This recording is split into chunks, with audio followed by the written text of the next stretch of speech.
મારે ક્ષત્રિય સમાજના આગેવાનોને સમસ્ત રાજ્યના આ સભાના માધ્યમથી એક વિનંતી કરવી છે કે ભૂલ કરી હતી મેં કરી હતી, એની મેં જાહેરમાં માફી માંગી લીધી, કારણ કે મારો ઈરાદો નહોતો. અને સમાજની સામે જઈને પણ મેં માફી માંગી અને સમાજની વચ્ચે જઈને અને સમાજે મને એનો પ્રતિસાદ પણ આપ્યો. પણ મોદી સાહેબની સામે શા માટે?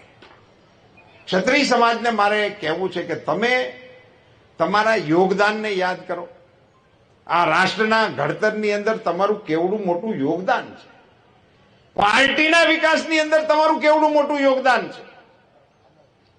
અને નરેન્દ્રભાઈ મોદી જેવા વડાપ્રધાન જ્યારે 18 કલાક માણસ ભારત સિવાયની કોઈ વાત વિચારતો ના હોય, મારા દેશ સિવાય કોઈ વિષયની સાથે જેનો નાતો ના હોય, 140 કરોડ દેશવાસીઓને જે માણસ પોતાના પરિવાર તરીકે સંબોધન કરતો હોય, અને એમના આખી વિકાસ યાત્રાના સાથીઓ તરીકે કેટલા ક્ષત્રિય આગેવાનોના હું નામ લઈ શકું. એ ક્ષત્રિય સમાજો મારા કારણે હું સ્વીકારવા તૈયાર છું.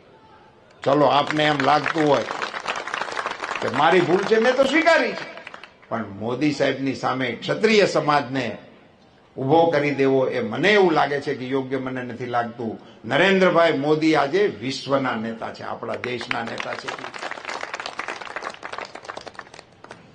હું ક્ષત્રિય સમાજના અગ્રણીઓને વિનંતી કરવાના મતનો છું કે આપ સૌ મોદી સાહેબની સામેના આ આક્રોશને એમાંથી આપ પુનર્વિચાર કરો. આપ સૌ અગ્રણીઓને પણ મારી આગ્રહભરી વિનંતી છે કે સમાજના આગેવાનોની સાથે સમજણનો નવો સેતુબંધ બાંધવા માટેનો આપણે પ્રયાસ કરીએ. મિત્રો, ચૂંટણી માટે હું નથી કહેતો, હાર જીત માટેના વિષય માટેની આ વાત નથી.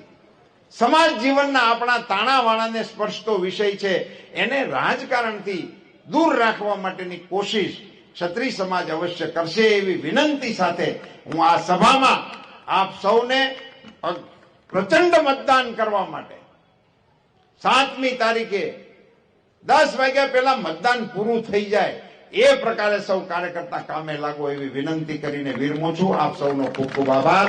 ભારત માતા કી જય શ્રી રામ, જય જય શ્રી રામ.